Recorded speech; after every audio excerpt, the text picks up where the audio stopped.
How are you guys? Not bad for a bunch of kids. If there were men in here, it'd be something. So here's the house rules, fellas. I know everybody knows this, but if it's said in this room, it stays in the room, right? Okay. Try to remember to be nice. I'm an older guy. I can't hear what you're saying. But, easy. Announcements, they're someplace up here. I don't know where they are. Wednesday night, dwelling place here, 6:30. It's all church opportunity to pray. Encourage Rick by showing up if you possibly can. There's a follow class which starts October 8th. That's a 9-week class. Young Marrieds with Joel Boone starts September 23rd. There's a class starts 5:30 or 6 p.m., free dinner. Any guy in the room that doesn't have a mate, come down and get a free meal. Before I pray, I want to tell you that the speaker that you have tonight is going to set you on your heels. His name is Eran Solomon, and he is the tour guide that our church has been blessed with for 3 consecutive tours. Fortunately for me, I was on all 3 of them. He's a gifted man. He's married. He has 3 children, 2 little girls and an older boy. They've been sharing my home with me for a week or so, and they'll be here for another week. A great example of what a family should be like. I've had the privilege of having Jewish food cooked by his wife. I consider him a friend of mine. It's beyond just a friendship. He has a special place in my heart, and I'd like to introduce him to you in just a moment. Before we do that, I'd like to pray. Father, it's been a busy day for a lot of us. I just seek your ability to just calm myself and open my heart and listen to what Eran has to teach us. Explain to us about the tour, explain to us about the Old Testament. I ask that each one of us can reach out in that way and be able to learn and be blessed by the words that he's going to deliver to us. It's really not about anybody talking or whatever. It's about you. We love you. In thy name we pray. Guys, it's my pleasure to introduce Eran.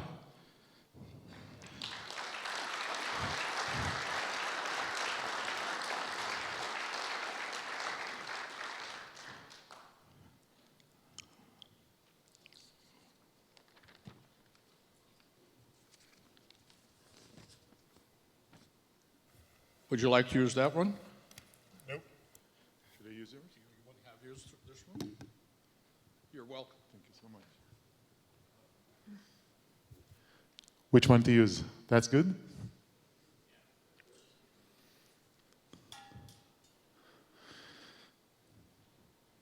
Shall we say good evening? Wow, that's bright over here. Thank you very much for having me. I've been almost a month now in America, and so far we received amazing American hospitality.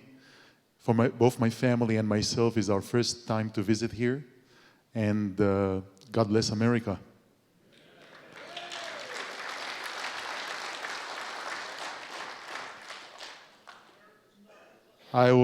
Sorry?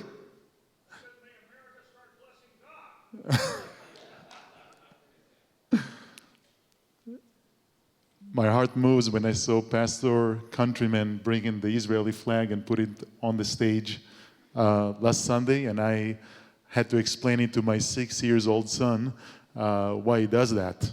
I hope he got it. I've been asked to say a few words about our next tour. We're not sure exactly when it's going to be, either coming September or maybe February 2019. Anyway, I want to say about it I want to talk about it for a few minutes, and then we'll do some questions and answers. And after this, with your permission, maybe a short Bible teaching. What do you say about that? Sounds good? Now, I have to tell you, you might won't like the Bible teaching. So far, we did it only with mixed audience. This is about women. All right, we'll talk about it. The tour in Israel. God willing, you will come to Israel.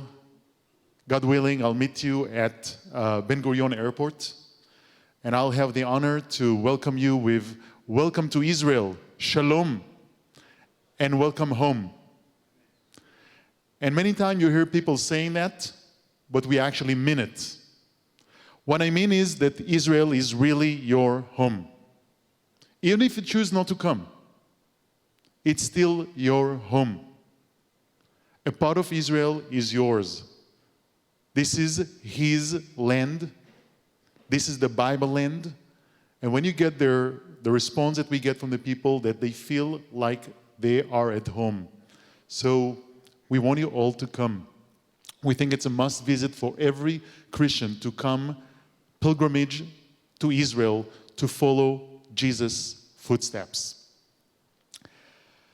Our tour over there is about 10 days in total, 8 days traveling. I don't want to go into details right now, but it's about 3 days at the north part of Israel. Israel is a very small country. 3 days at the north, about 2 days in the wilderness, in the desert, the Judean desert, and approximately full free travel days at Jerusalem. If I step down, you will see me, or I have to stay on stage? You will see me? Stay on stage? All right. So 3 days at the north, 2 days at the desert, and 3 days in Jerusalem. Now, we took the basic program. I'm self-employed. We're using an American company called Pilgrim Tours. They are excellent company. We took their basic program and we actually improved it a little bit. We kept only the authentic sites for you. We added new sites that maybe were not included in the previous older programs. So we have a lot to show you, even if you already visited Israel. It's a Bible study tour, and like we like to say, thank you, you will need a vacation after this vacation. It's a studying mission, but it's also fun. Every day we'll start our day around, we leave the hotel around 7:45 in the morning, because all other groups leaves at 8. So we leave 15 minutes before everybody to put you one step ahead of all the other groups. At the beginning of the day, we'll visit amazing sites, but we'll do worship. You're going to worship and prayer where Jesus himself was worshiping, like on the shores of the Sea of Galilee. You have the opportunity to hear both the guide and either Pastor Gordon or Gordon Rumble or Pastor Rick Countryman, their teaching. On the first part of the day, we'll do more studying part of the day, in-depth biblical study at the sites itself. Lunch around 12 o'clock, and the afternoon we'll do more attractions, like boating on the Sea of Galilee, or visiting Abraham tent, or visiting Nazareth village and other sites like that. Every day we come back to the hotel about 1 hour before dinner, around 4:30 to 5:30 afternoon, 6:30 dinner, and the next day we keep the same schedule. So kind of incredible program. Maybe just one thing to add. Sorry, 3 things I want to say very, very quickly. First of all, it's very safe. I keep getting this, is it safe to come to Israel? Yes, it's very safe. I know you hear about it on the news, that in Jerusalem it's kind of tension and things like that. Don't believe the news. The news just want to sell you more. So all this talking about terrorists, it's good to the terrorists, it's good to the media, it's good to some of the politicians, it's bad for everybody else. The way I see it, once every month, once a month, or once in 3 weeks, somebody indeed getting stabbed in Jerusalem. How many people have been stabbed in a medium-sized city in America? Nothing. Nothing. Where is it? All right, I need to find something else. Nothing, as far as I remember, ever happened to tourists. It's a very safe country. You can walk everywhere, and we want everybody to come. And again, nothing, God forbid, never happened to tourists in Israel, and we think it's a great time to come. What else? It's for all physical condition, for everybody. Everybody can come and enjoy the tour. If you want to bring your scooter and you want to beat the rest of the group, you can do that. The Israeli government in the last 5 years developed many of the sites, and they have wheelchair accessible trails. We're not going to change the program for you, yes, but you can do about 75-80% of all the sites. And the one that you cannot do, you cannot do. We always bring option A and option B. So we want everybody to come. And believe it, we do it every time. So it's very safe. Everybody can come in all physical conditions. And we added new sites. I don't have the time to talk about all the sites. I just want to mention two of them very quickly. One of them is the original site where Yohanan the Immerser, or Yohanan the Preacher, or John the Baptist, as you call him, immersed Yeshua. Okay? For many years, people went to the touristic place. Now we can take you to the authentic place, the same place where the children of Israel crossed the Jordan River, the same place where Elijah, the prophet, went up to heaven, raptured to heaven, and the same place where Jesus was baptized. This is something you could not do before.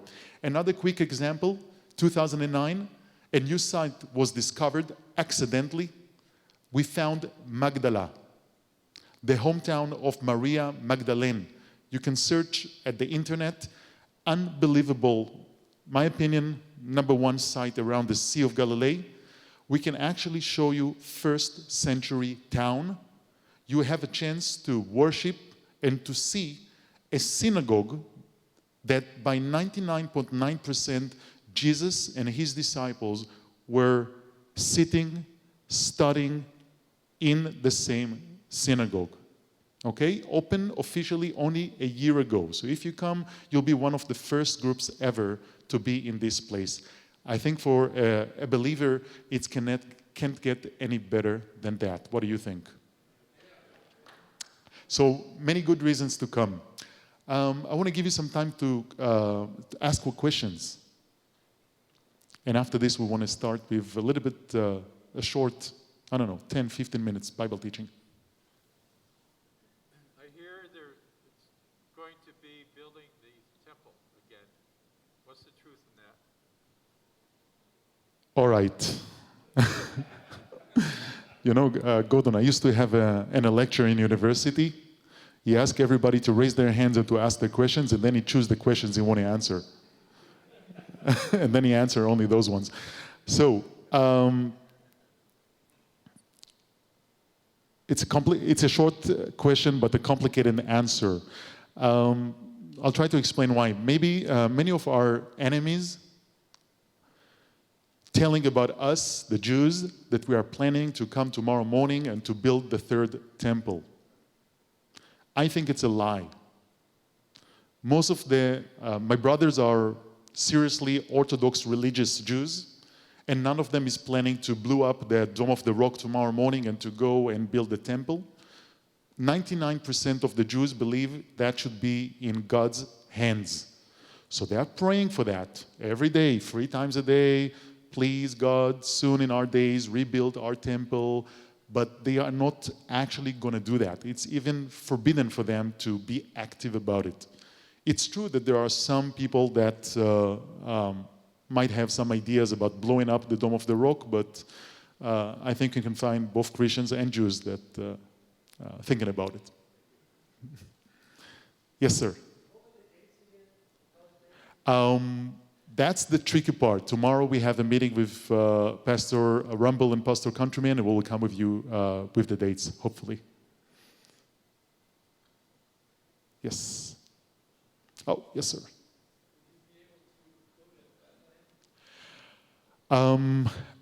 We'll be able to go to Bethlehem. Yes, probably we will. To be honest with you, how to say it? To every group that never visited Bethlehem, I'm telling them, go. To people that already been there, they don't necessarily want to come back. So I'm kind of trying to lower your expectations. Bethlehem today is, or going to Bethlehem is very Catholic or Christian Orthodox oriented tour. What there is to see there today is mainly the church. So I encourage people to go. It's in the Palestinian autonomy jurisdiction. But I think that for evangelical Christians, when they go to Bethlehem, they usually are a bit disappointed. But usually we do. Yes, it's kind of 3 hours visit. Yes, sir. How are we doing with time? All right, maybe last question? Yes, sir. What's the, about how much does it cost to go? I'm too concerned to give you the, I don't want to give you the price because that's not been decided yet. What I can tell you, we are using a company called Pilgrim Tours, and they are one of the largest operators. They got the best prices. So we basically took their basic program with the best price, and we improvised on it. We maybe improves one of the hotels, so we are going to add a little bit more to the price, but you'll get a very good location in Jerusalem, and we might add a few more sites, so you will get a very good deal for what you pay. That's my own opinion. All right. Thank you. We want to talk about women.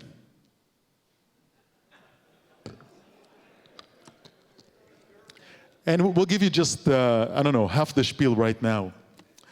One of the questions that we like to ask is, when we're coming to Nazareth, we'll talk about Jesus. By the way, why you call him Jesus? Where you got this name from? His name is Yeshua. Okay?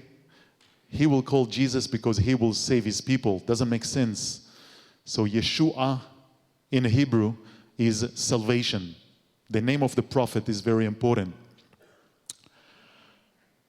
So Jesus was born, and we have Matthew 1, chapter 1, you have the genealogy of Yeshua, from Abraham to David, from David to Yeshua, from father to son, from father to son, from father to son. Yes, everybody with me?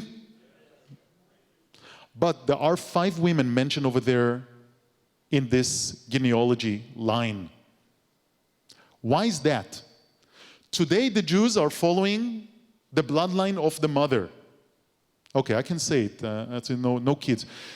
In Jesus' time, the Roman time, there was a lot of rape. Your chances a woman to being raped by the Roman soldiers, if you were falling into captivity, is 99%. Because there were, and I'm talking about by these soldiers, not as soldier, if you know what I mean. Because there was so much rape, the Jews start following the bloodline of the mother. You cannot be sure who's the father. But until Jesus' time, or until the Roman period, if you read the Old Testament, from father, and the New Testament, from father to son, from father to son, from father to son. Why 5 women? Why 5 women are mentioned in Matthew 1? Yes? Did you ever think about it? So it's a question for you. It's a challenge. Gordon, you will get the answer next week in the Bible lesson. So I'm going to leave it as an open question right now. Why those 5 women? Okay, my question is like this. Who are those 5 women? Okay, all right. Rahab? Ruth? We'll take it next week.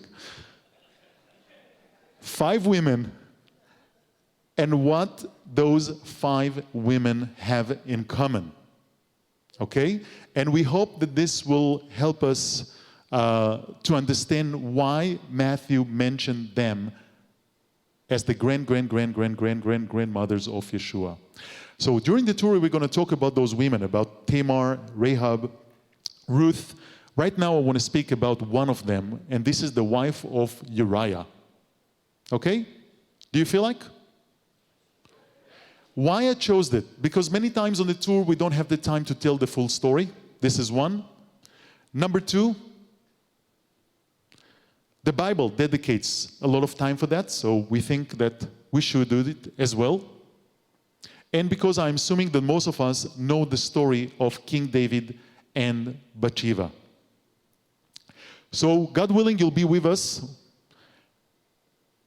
at the city of David at Jerusalem, and you will look up, you will see where used to be King David's palace.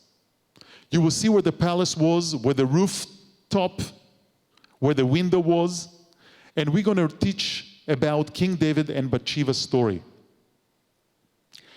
The story about King David and Bathsheba is a story within the story.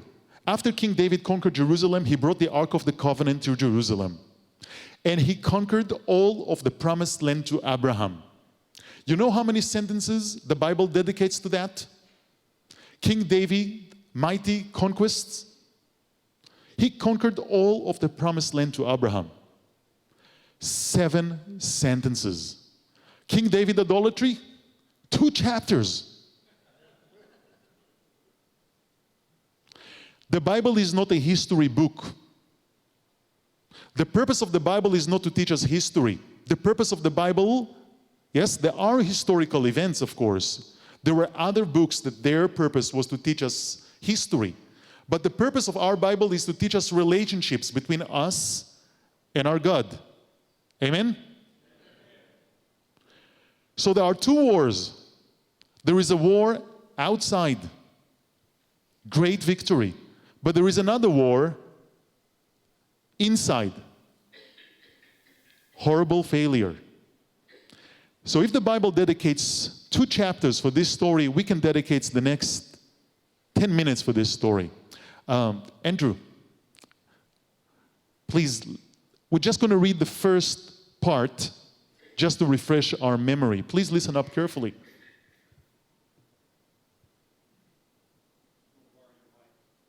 King David and Bathsheba. It was the spring of the years. This is 2 Samuel 11, 1 through 5. In the spring, at the time when kings go off to war, David sent Joab out with the king's men and the whole Israelite army. They destroyed the Ammonites and besieged Rabbah, but David remained in Jerusalem. One evening, David got up from his bed and walked around on the roof of the palace. From the roof, he saw a woman bathing. The woman was very beautiful, and David sent someone to find out about her. The man said, "Isn't this Bathsheba, the daughter of Eliam and the wife of Uriah the Hittite?" Then David sent messengers to her. She came to him, and he slept with her. She had purified herself from her uncleanness. Then she went back home. The woman conceived and sent word to David, saying, "I am pregnant." Thank you so much, Andrew. It was the spring of the year when kings goes to battle. What the most important job of the king? What's the king's most important job, gentlemen? Lead his people to battle. And where the kings is? Staying at home. Now, one of the things during the tour that I will be very careful about, and I'm committed here to you, not to give my own personal tour guide interpretation. You know why? Because I'm working with so many different pastors, different denominations, even Catholics or others. And if I start giving my own interpretation, they can start to argue with me. Yes? So we stick to the scriptures. Hey, nobody can argue. So I'm being ironic over here, not because I want to be. I want to prove to you that the irony is in the text. Yes? Do you agree with me? It was the spring of the year and the king's stay in Jerusalem. He sent Joab to do the dirty work. And he woke up late afternoon. Yes, one scene led to the other, and he saw a beautiful woman bathing. Now, friends, where was Bathsheba? Sorry? Can you say it out loud? On the roof? Where was Bathsheba? Andrew, can you come back over here? We have some problem here. Gordon, you promised me this group knows English.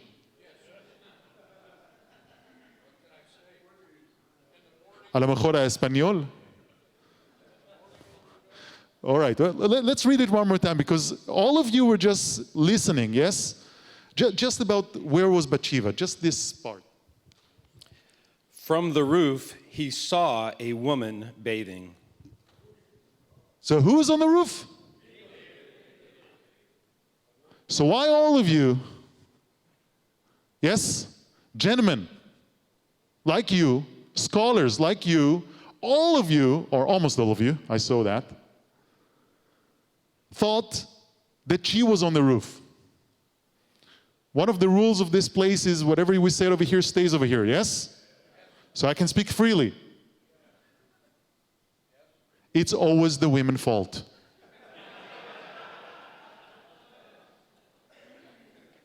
We need somebody to blame, true or not? Women did not take bath on the rooftops in the biblical days. Can we all agree about this? That would cause riots. Women did not take bath on the rooftops in the biblical days. When you will be at the city of David and you will see where King David's palace was, he had the highest ground. The city of Jerusalem was compound together. He could look down into other people's courtyard. Friends, I'm sorry to say it, but our great King David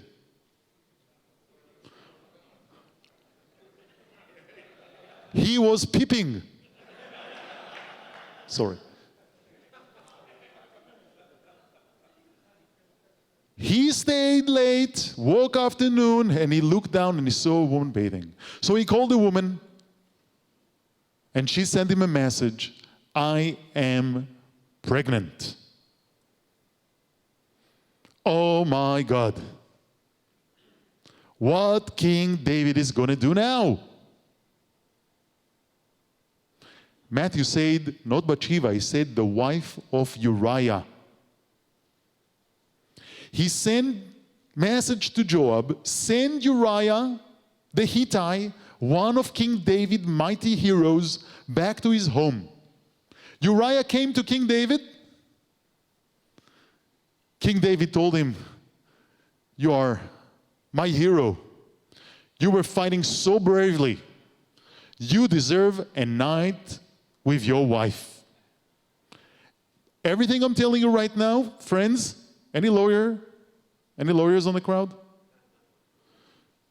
Sue me if I'm wrong. All from the scriptures, okay? Yes? We just not going to read it all from the scriptures. I add nothing so far. Go and spend the night with your wife. You deserve a night with your wife. What Uriah said, how can I go and spend the night in my house as my brothers are still fighting? What a man. What a man. Won't you like Uriah to be one of your soldiers? How can I go and spend the night with my wife when my brothers are still fighting? The Bible is very clear about it. Who is the righteous and who is the sinner? Our great King David is the sinner and Uriah is the righteous. Who is the real follower of God over here? And we can all assume that this Uriah was not the most delicate man you ever met in your life? Yes? Warrior, didn't see his wife, hand-to-hand combat, maybe covered the blood. Just imagine the face of King David when he woke up the next morning and he found Uriah sleeping on his palace threshold. He didn't go to his wife. What King David is going to do now? I know what's wrong with this guy. Yes? Yeah. You know the story. He didn't drink enough. I'll make him drunk. He gave him the best wine, king's best wine from his table. Uriah could not say no to that. Just imagine the face of King David when he woke up the next morning and found Uriah completely smashed from his wine, but still sleeping on the same spot on the palace threshold. What a man. What King David is going to do now? Oh my God. That's how you call it in America. That's the time when King David really blew it. He gave the poor man his own death penalty in a scroll so he cannot open it, and sent him to Joab to put in front of the fire so he will die in battle. So far, the biblical text. Do we all agree about it? Now you allow me to add a little bit more? Yes? But the irony is there. So we're going to continue with the same spirit a little bit. Are we allowed to do that? Can we all assume there was a funeral? Yes? Maybe the king himself was in the funeral? Maybe King David said a few words in front of the open grave.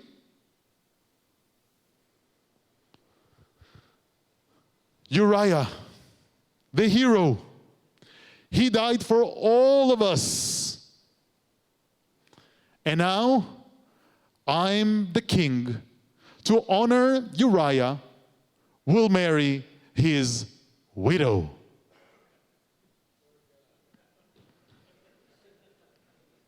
What a plan. What a plan. Nobody knows. Nobody knows. Nobody knows? Nobody knows?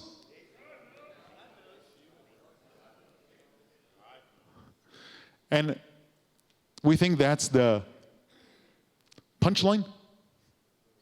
God knows. God knows everything. And God sent Nathan the prophet, and King David gave his own judgment. Yes? You remember the story about the sheep of the poor man? King David gave his own judgment. Death. But he fully repented. He accepted his punishment. The sword will always be in his home. His first son from Bathsheba died. And the sword will always be in his home. But he fully reconciliated. And maybe you want to read later Psalm for David. After Nathan the prophet came to him, 51. You can feel the heart of King David. Bleach my heart. Give me a new heart, O God. If you wish, he was born again. I want to end with two things over here. All of our heroes, all of them were imperfect. Only one was perfect. Yeshua. Usually, in this point, I stop talking. And I let the Pastor